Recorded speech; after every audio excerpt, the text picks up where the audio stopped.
Hello guys! Hello mga katipid tips! So for today's video is gagawa po tayo ng yema spread or dulce de leche. So depende na sa atin kung ano po yung gusto po nating itawag. So nung nakakaraan is nagawa na po tayo. At ang gamit po natin ay kaldero. So inabot po siya ng 4 hours.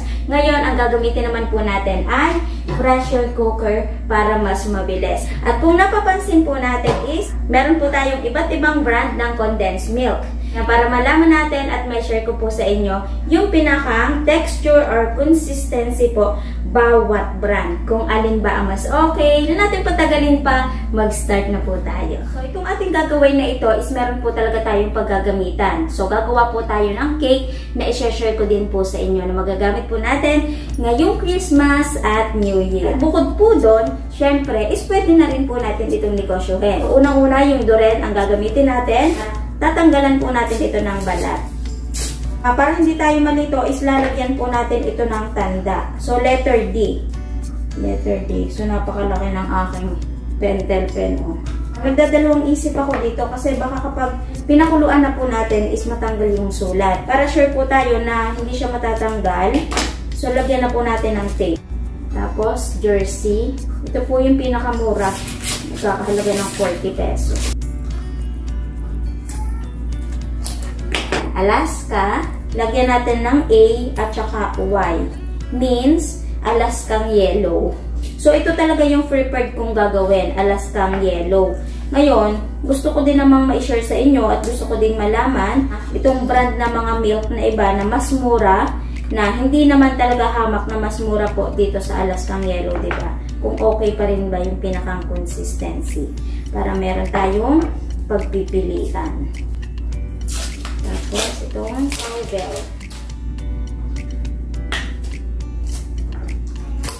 Yan. Tapos, itong Jolly Cow, JC naman po yung ilalagay natin. Tapos, yung Alaskang Blue. So, ito, mas mura naman doon sa Alaskang Yellow. Yan, Alaska. So, dahil okay na to, ngayon, ilagay na po natin sa pressure cooker.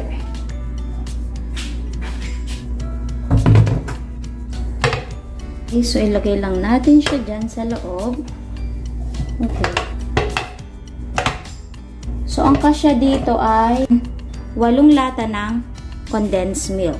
So, ngayon, yung pinakang tubig po natin is 2 to 3 inch ang taas dito sa pinakang lata.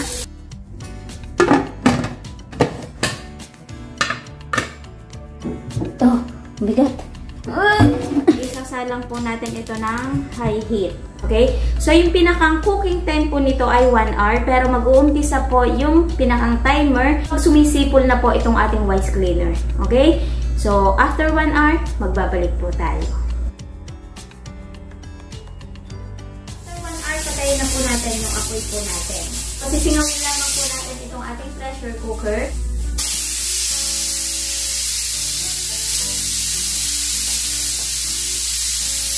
So, dahil napasingaw na po natin is, pwede na po natin itong buksan. So, tatanggalin ko na siya dito sa ating pressure cooker. Sa labas ko na lang siya iintayin na lumamig. After kinabukasan is talagang malamig na po itong ating yema spread or dulce de leche na tinatawag. Okay? So, mas better na din na kinabukasan na para sure tayo na talagang malamig na. Kasi baka mamaya, malamig tong labas, tapos yung pinakang gitna is mainit pa pala. So, para safe po tayo. So, ngayon, i-open na po natin to isa-isa para makita natin yung mga consistency na gusto po natin ditong bawat brand ng condensed milk. So, ngayon, unahin natin itong Jolly Cow.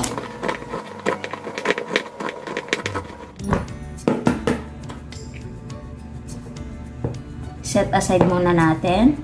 Kasi, i-open muna natin lahat. Tapos, kung napapansin nyo, nilagyan ko siya ulit ng sulat dito. Para hindi tayo malito. So, ito yung ating durin. Tapos, yung ating cowbell.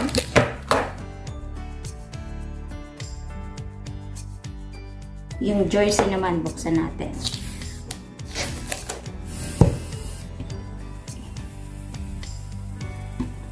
ito yung ating jersey. Yung ating Alaska na kulay blue.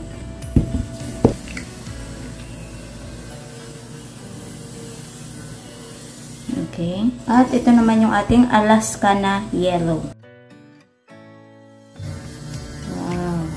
Alaskang yellow. Alaskang blue. Cowbell. Jersey. Jolly Cow. At yung ating Doreen.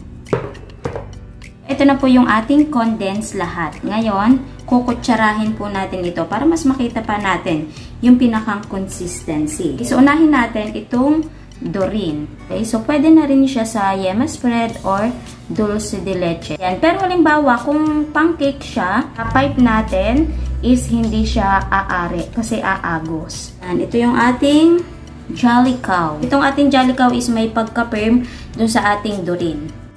Pwede siyang pang yema spread or dulce de leche, pero hindi pa rin siya aare na ipang pipe sa cake. Kasi medyo runny pa siya ng kaunti. Aagos at aagos pa rin siya. So, yung ating cowbell, talagang runny pa siya. Siguro, magiging ganito rin siya. Kaya lang, maglalaan pa tayo ng oras. So, medyo hagad na siya sa gasol. Okay? So, hindi ito are. So, ito yung ating jersey. Talagang makikita natin na may pagka-firm talaga siya. Kaya lang, ang napansin ko dito is hindi siya makinis. Ayan o, akala ko ibabaw lang yung medyo butil-butil.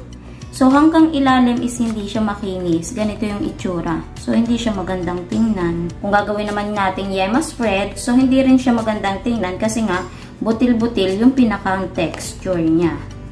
At ito namang ating Alaska Blue, hindi rin po siya are kasi katulad din po nitong cowbell.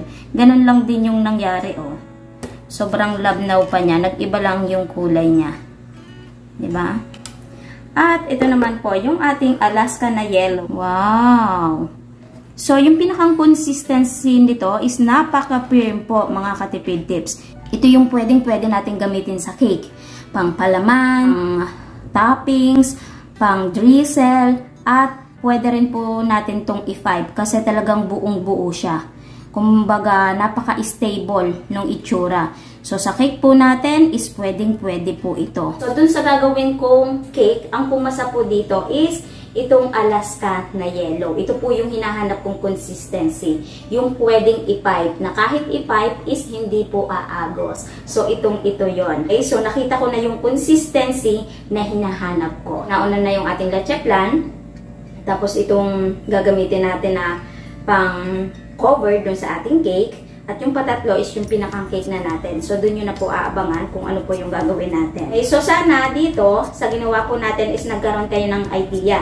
Kung halimbawa, ninegosyohin natin is yema spread, so may mga idea na kayo sa gatas na gagamitin po natin. At kung cake naman po yung gagawin po natin, is may idea na din kayo kung ano po yung mas maganda na gagamitin po natin. So, ako, sa cake natin, itong Alaskang yellow.